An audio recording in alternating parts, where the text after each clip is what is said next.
स्वागत है PTC news ਦੇ ਵਿਚਾਰ ਦਰਸ਼ਕਾਂ ਦਾ। मैं हरप्रीत सिंह खास खबर लैके एक बार फिर तो ਤੁਹਾਡੇ ਸਾਹਮਣੇ ਹਾਜ਼ਰ ਹਾਂ। एक अहम खबर, एक ਵੱਡੀ खबर जिस ਦੀ ਸਾਰੀ ਦੁਨੀਆ ਨੂੰ ਉਡੀਕ ਸੀ ਕਿ ਆਸਾਂ ਨੂੰ ਬੂਰ ਕਦੋਂ ਪਏਗਾ, ਕਦੋਂ ਉਹ ਕਿਸਾਨ ਭਾਈਚਾਰਾ ਵਾਪਸ ਆਏਗਾ ਜਿਹੜਾ ਬਾਰਡਰਾਂ ਤੇ ਡਟਿਆ ਹੋਇਆ ਹੈ। ਤੇ ਅੱਜ ਉਹ ਵੱਡੀ खबर, ਵੱਡੀ खुशखबरी है जी, वो जल्द ही आ सकती है। सूत्रों के मुताबिक ਵੱਡੇ खुलासे हुए ने, उन्होंने खुलासों की जानकारी थोड़े तक लैके आए हैं और उन्होंने खुलासों के लगभग स्पष्ट हो गया, लगभग सहमति बन गई है किसान भाईचारे ते केंद्र सरकार ते हरियाणा सरकार दे विच। और इसे सहमति के चलदे होया किसान मोर्चा जिहड़ा किसान अंदोलन है जिहड़ा वो खत्म होकर घरां नूं वापसी के चाले पाए जा सकते हैं। ये कन्फर्म सूत्रों के मुताबिक सानू जानकारी जो मिली है वो तुहाडे नाल शेयर कर रहे हैं। सूत्रों के हवाले तो किसानी अंदोलन नाल जुड़ी सब तो वड्डी खबर, किसानी अंदोलन की जित हुई है। किसान आगुआं वालों, किसान भाईचारे वालों जिहड़ियां मंगां केंद्र सरकार के सामने रखिया गई सन, सिर्फ एक मंग छड्ड के सारियां मंगां ते लगभग जिहड़ी है वो सहमति बन गई है। वो भी दसांगे कि किहड़ी एक मंग है जिस से सहमति हाले तक नहीं बन पाई, बाकी सारियां मंगां ते लगभग सहमति बन चुकी है। किसानां नूं केंद्र सरकार वालों एक चिट्ठी लिखी गई है। उस चिट्ठी दे विच दरअसल पहलां तुहानूं दस देने कि मंगां की सीगीआं, फिर तुहानूं चिट्ठी दा वेरवा दसांगे कि चिट्ठी दे वेरवे च की सीगा। किसान भाईचारे की मंग सी कि जिन्ने भी परचे दर्ज किए गए हैं, जिन्ने केस दर्ज किए गए हैं इस पूरे किसानी अंदोलन दौरान, भावें वो दिल्ली दे विच होए होण, भावें वो हरियाणा दे विच होए होण, वो सारे केस ने जिहड़े वो वापस ले जाण, जिस ते सहमति बन गई है। जी हाँ, इस ते सहमति बन गई है कि सिर्फ दो केस तुहानूं याद होणगे, एक बलात्कार का मसला सामने आया सीगा बॉर्डर ते एक कतल का मामला सामने आया सीगा। ये दोवें केस छड्ड के बाकी सारे जिन्ने भी केस दर्ज होए ने वो सारे वापस ले जाणगे। जिहड़े 26 जनवरी हिंसा दौरान जिहड़े मामले दर्ज होए सीगे, तुहानूं याद होएगा NIA वालों वार-वार नोटिस जारी किए जाते सीगे, सम्मन घल्ले जाते सीगे, बेल करानी पैंदियां सीगियां तां जाके जेलों तो बाहर आते सीगे। वो सारे केस ने जिहड़े लगभग है वो वाश आउट कर दिते जाणगे, वो सारे केस ने जिहड़े खत्म कर दिते जाणगे। क्योंकि हरियाणा सरकार के एडिशनल चीफ सकत्तर नाल भी अज किसानां दी मीटिंग हुई है। दो डिवेलपमेंट वड्डियां हुईयां ने, केंद्र सरकार वालों चिट्ठी आना ते चीफ सकत्तर वालों किसानां नाल मीटिंग करना। और चीफ सकत्तर ने ही भरोसा दिता है कि जिन्ने भी केस हरियाणा दे विच ने वो सारे वापस हो जाएंगे। सिर्फ दो मामले ने जिहड़े बलात्कार ते कतल का मामला, वो बड़े संगीन मामले ने, वो वापस नहीं होणगे केस, बाकी सारे परचे ने जिहड़े वो रद्द हो जाएंगे। ये पहल के आधार पर किसान भाईचारे की डिमांड सी कि जिन्ने भी परचे ने वो रद्द कर दिते जाण। इस ते लगभग सहमति बन चुकी है। दूजा अहम मुद्दा सीगा बिजली का, जिहड़ा बिजली संशोधन बिल 2020 इन्होंने लैके आना सीगा, उस ते भी ये चर्चा चल रही सी कि वो बिल जिहड़ा वो वापस लैंदा जावे।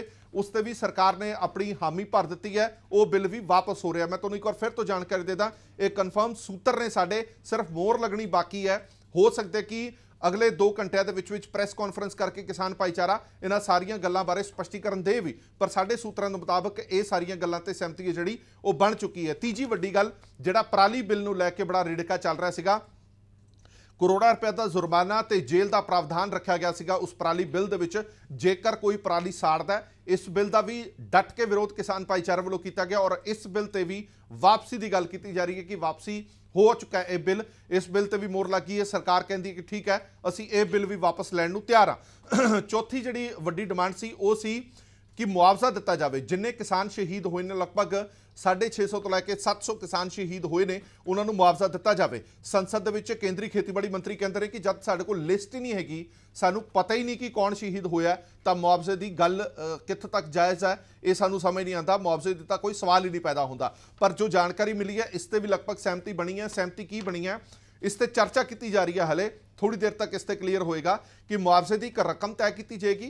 उस मुआवजे की रकम अद्धी है जिहड़ी केंद्र सरकार देगा, तो अद्धी जिहड़ी मुआवजे की रकम है सूबा सरकार देगी। ये इस गल ते भी चर्चा चल रही है। और चौथी जिहड़ी गल सीगी उस ते केंद्र सरकार ने कोरी ना कर दी है। इन्होंने कहा सीगा कि असीं स्मारक बनाना चाहते हैं। किसान भाईचारे ने कहा सीगा शहीदी स्मारक असीं बनाना चाहते हैं, इस दे लई शहीदी स्मारक लई सानू थां दित्ती जावे। पर केंद्र सरकार वालों इस दे लई मना कर दिता गया। शहीदी स्मारक लई उन्होंने कहा कि असीं थां नहीं दे सकते, उस ते उन्होंने साफ इनकार कर दिता। हुण MSP की कमेटी भी गठित करने का ऐलान हो चुका है कि गठित की जाएगी, क्योंकि किसान भाईचारे वालों अपने मैंबरां दी एक लिस्ट जिहड़ी है केंद्र सरकार नूं सौंपी गई सी कि ये जिहड़े मैंबर ने साडे, ये तुसीं इस MSP की कमेटी दे विच रखो। उस ते भी लगभग है जिहड़ी मोहर लग चुकी है। सो कुल मिला के जिन्नियां भी इन्हां दीयां डिमांड सीगियां, उन्हां दे विचों सिर्फ एक डिमांड कि असीं थां नहीं दे सकते जिहड़ा किसानी अंदोलन दौरान तुसीं स्मारक बनाना चाहते हो। इस तो इलावा सारियां मंगां लगभग जिहड़ियां वो प्रवान हो गईयां ने। उम्मीद की जा रही कि आने वाले 1-2 घंटिਆਂ ਦੇ ਵਿੱਚ किसान भाईचारा कोई वड्डा ऐलान कर सकता है।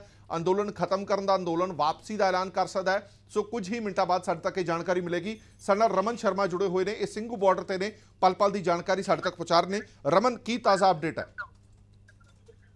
जी अर्पित बिल्कुल जो तमाम मंगा सी ਜਿਹੜੀਆਂ ਕੇਂਦਰ ਸਰਕਾਰ ਨੂੰ ਭੇਜੀਆਂ ਗਈਆਂ ਸੀ ਇੱਕ ਚਿੱਠੀ ਦੇ ਰੂਪ ਵਿੱਚ, ਉਹਨਾਂ ਮੰਗਾਂ ਤੇ ਅੱਜ ਕੇਂਦਰ ਸਰਕਾਰ ਨੂੰ ਥੋੜਾ ਠੰਡੇ ਹਵਾ ਦਾ ਬੁੱਲਾ ਜ਼ਰੂਰ ਆਇਆ ਹੈ। ਔਰ ਚਿੱਠੀ ਜਿਹੜੀ ਹੈਗੀ ਹੈ ਅਮਿਤ ਸ਼ਾਹ ਵੱਲੋਂ ਕਿਸਾਨਾਂ ਨੂੰ ਭੇਜੀ ਗਈ ਸੀ, ਉਹਦੇ ਵਿੱਚ ਜੋ ਕਿਹਾ ਗਿਆ ਸੀ ਕਿ ਬਿਜਲੀ ਸੋਧ ਬਿੱਲ 2020 ਉਹਨੂੰ ਵਾਪਸੀ ਦਾ ਰਾਹ ਪੱਧਰਾ ਕਿਤੇ ਨਾ ਕਿਤੇ ਹੋ ਗਿਆ ਹੈ। ਔਰ ਜੋ ਜਿਹੜਾ ਪੋਲਿਊਸ਼ਨ ਨੂੰ ਲੈ ਕੇ ਗੱਲ ਸੀ ਕਿ ਉਸ ਨੂੰ ਲੈ ਕੇ ਵੀ ਲਗਭਗ ਜਿਹੜਾ ਹੈਗਾ ਉਹ ਸਰਕਾਰ ਮੰਨ ਗਈ ਹੈ ਕਿ ਖੇਤੀ ਸੈਕਟਰ ਨੂੰ ਬਾਹਰ ਕਰ ਦਿੱਤਾ ਜਾਵੇਗਾ। ਔਰ ਇੱਕ ਵੱਡਾ ਸਵਾਲ ਸੀ ਕਿ ਜੋ ਦਿੱਲੀ ਦੇ ਵਿੱਚ 26 ਜਨਵਰੀ ਨੂੰ ਕੇਸ ਦਰਜ ਹੋਏ ਸੀ, ਔਰ ਜੋ NIA ਲਗਾਤਾਰ ਸਮਾਜ ਸੇਵੀ ਚਾਹੇ ਹੋਣ, ਚਾਹੇ ਕਿਸਾਨ ਹੋਣ, ਚਾਹੇ ਨੌਜਵਾਨ, ਚਾਹੇ ਹੋਵੇ, ਉਹਨਾਂ ਨੂੰ ਕਰ ਰਿਹਾ ਸੀ, ਤਾਂ ਉਹ ਕੇਸ ਵੀ ਵਾਪਸ ਲਏ ਜਾਣਗੇ। ਪਰ ਸਭ ਤੋਂ ਵੱਡਾ ਅੜਿੱਕਾ ਸੀ ਕਿ ਜੋ ਹਰਿਆਣਾ ਦੇ ਵਿੱਚ 48,000 ਕਿਸਾਨਾਂ ਦੇ ਉੱਪਰ ਕੇਸ ਦਰਜ ਨੇ, ਉਹਨਾਂ ਦਾ ਵਾਪਸੀ ਦਾ ਰਾਹ ਕਿਵੇਂ ਖੁੱਲੇਗਾ। ਤਾਂ ਅੱਜ ਸੰਜੀਵ ਕੌਸ਼ਲ ਜੋ ਚੀਫ ਸੈਕਟਰੀ ਹਰਿਆਣਾ ਦੇ ਮੀਟਿੰਗ SKMD ਤੋਂ ਠੀਕ 9 ਮੀਟਿੰਗ ਹੁੰਦੀ ਹੈ, ਰਾਹ ਉੱਥੇ ਵੀ ਪੱਧਰਾ ਹੋ ਗਿਆ। ਹਰਿਆਣਾ ਸਰਕਾਰ ਵੱਲੋਂ ਸਾਫ਼ ਕਰ ਦਿੱਤਾ ਗਿਆ ਕਿ ਇਹ ਕੇਸ ਵਾਪਸ ਹੋ ਜਾਣਗੇ, ਕੋਈ ਅੜਿੱਕਾ ਨਹੀਂ। ਸਿਰਫ 3 FIR ਵਾਪਸ ਨਹੀਂ ਹੋਣੀਆਂ,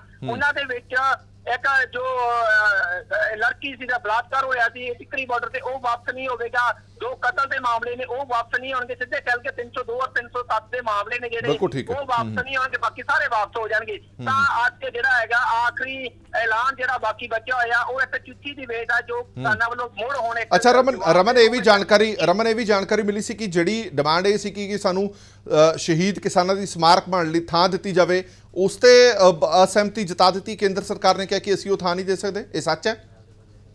जी बिल्कुल, जो शहीदी स्मारक के लिए किया गया थी उस शायद केंद्र सरकार ने अपने हाथ पिछे किए, कहा कि ये आने वाले समय भविख के लिए शायद कोई बड़ी कोई मुसीबत खड़ी कर देते, अजिही गल ना हो कि आने समय में कोई मुश्किल झेल लगे। ये किसान आगू कर सकते हैं, अपने तौर पर कर सकते हैं, उन्होंने इजाजत होगी अपनी जमीन खरीद के स्मारक बनाने, इसे इतराज नहीं होगा। ये पूरा सहयोग किया जाएगा, जो चाहिए होंगे चीज़ा वो प्रोवाइड करते हैं, पर केंद्र सरकार अपने तौर पर खरीद के या कोई भी सूबा सरकार खरीद के नहीं देगी। सीधे तौर पर तुम अपने पैसे की खरीद दो, अपना पैसा ऊपर लगाओ, इससे कोई इतराज नहीं होगा। हुण सिर्फ एक मंग जी सब तो वड्डी मंग थी जो थी कि कंपनसेशन कितना दिता जाए, इस नूं लैके हुण किसी एक बार दोबारा फिर जवाब के रूप में भेज दी गई है केंद्र सरकार नूं। ओह तां जल्दी जो अंदर कोई जानकारी मिले जल्दी उसका जवाब केंद्र सरकार वालों आ जाएगा। कितना कंपनसेशन केंद्र सरकार दिंदी और सूबियां नूं कितना अच्छा रमन ये मान सकते हैं कि अज शाम तक कोई चंगी खबर आ सकती है,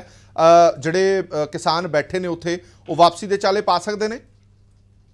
जी अर्पित दो गल्लां ने इस विच, कल नूं एक गुरु तेग बहादुर जी का दिहाड़ा मनाया जाना, वो लाजमी तौर पर मनाया जाएगा, चाहे ऐलान भी हो। 9 तरीक नूं फतेह मार्च इत्थों निकलेगा, अंदर जो प्रोग्राम बन चुके 9 तरीक नूं 9 दिसंबर नूं फतेह मार्च होवेगा। फतेह मार्च तो बाद एक रूप ਦੇ ਵਿੱਚ ਚਾਲੇ ਪਾਏ ਜਾਣਗੇ, ਜਾਨੀ ਕਿ 2 ਦਿਨ ਹੋਰ ਕਿਸਾਨ ਇੱਥੇ ਬੈਠਣਗੇ, ਕਿਉਂਕਿ ਬਹੁਤ ਸਾਰਾ ਸਮਾਨ ਹੈ ਤੇ ਉਹਨੂੰ ਇਕੱਠਾ ਕਰਨ ਦੇ ਲਈ ਲੰਮਾ ਸਮਾਂ ਲੱਗੇਗਾ। ਔਰ ਕੱਲ ਨੂੰ ਇੱਕ ਪ੍ਰੋਗਰਾਮ ਵੀ ਸਾਂਝੇ ਤੌਰ ਤੇ ਲਿਖਿਆ ਹੋਇਆ ਗੁਰੂ ਤੇਗ ਬਹਾਦਰ ਜੀ ਦਾ ਦਿਹਾੜਾ ਮਨਾਇਆ ਜਾਣਾ। ਔਰ 9 ਤਰੀਕ ਨੂੰ ਜਿਹੜਾ ਫਤਿਹ ਮਾਰਚ ਹੋਗਾ, ਫਤਿਹ ਮਾਰਚ ਤੋਂ ਬਾਅਦ ਕਿਸਾਨਾਂ ਦੀ ਘਰ ਵਾਪਸੀ ਉਹ ਸ਼ੁਰੂ ਹੋ ਜਾਵੇਗੀ। ਜੀ ਰਮਨ ਬਹੁਤ ਬਹੁਤ ਧੰਨਵਾਦ ਇਸ तमाम ਜਾਣਕਾਰੀ ਦੇ ਲਈ। ਸੋ ਰਮਨ ਸਾਡੇ ਸਹਿਯੋਗੀ ਜਾਣਕਾਰੀ ਦੇ ਰਹੇ ਸੀਗੇ ਕਿ ਲਗਭਗ ਸਾਰੀਆਂ ਗੱਲਾਂ ਤੇ ਸਹਿਮਤੀ ਬਣ ਗਈ ਹੈ, ਇੱਕ ਦੋ ਛੋਟੀਆਂ ਗੱਲਾਂ ਨੇ ਜਿਹੜੀਆਂ ਉਸ ਤੇ ਵੀ ਹਲੇ ਗੱਲਬਾਤ ਜਾਰੀ ਹੈ। ਔਰ ਉਮੀਦ ਹੈ ਕਿ ਸ਼ਾਮ ਤੱਕ ਜਿਹੜੀ ਹੈ पूरी तस्वीर साफ हो जाएगी।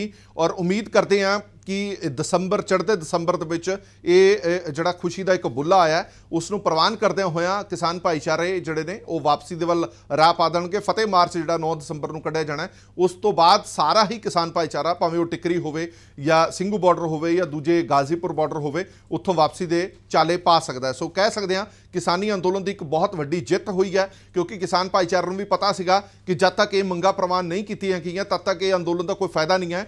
ਜੇ ਦੁਬਾਰਾ ਇਹ ਗੱਲਾਂ ਨਾ ਮਨਾਈਆਂ ਗਈਆਂ, ਕਿਉਂਕਿ ਦੁਬਾਰਾ ਇਹ ਅੰਦੋਲਨ ਖੜਾ ਕਰਨਾ ਬੜਾ ਮੁਸ਼ਕਲ ਹੈ, ਇੱਕ ਵਾਰ ਜੇ ਚਾਲੇ ਵਾਪਸੀ ਦੇ ਪਾ ਦਿੱਤੇ तद ये मंगा मनवाउण दे लई दोबारा अंदोलन खड़ा करना बड़ा मुश्किल है। इसे चलते अंदोलन दे विच ये मंगा प्रवान हो गई तो बहुत वधिया, नहीं तो बहुत मुश्किल हो जाएगा। चंगी गल यह है कि लगभग सारिया मंगां ते सहमति बन गई है। सूत्रां दे मुताबिक एक चिट्ठी केंद्र सरकार वालों लिखी गई है। सूत्रां दे मुताबिक जिहड़ी है चीफ एडिशनल सैकटरीएट 77 दे नाल मीटिंग हुई है, उस विच उन्होंने भरोसा दवाया कि जिन्ने परचे हरियाणा दे विच दर्ज ने वो सारे वापस ले ले जाणगे। देश दुनिया दी बाकी खबरां लई बने रहो PTC न्यूज़ दे नाल। धन्नवाद।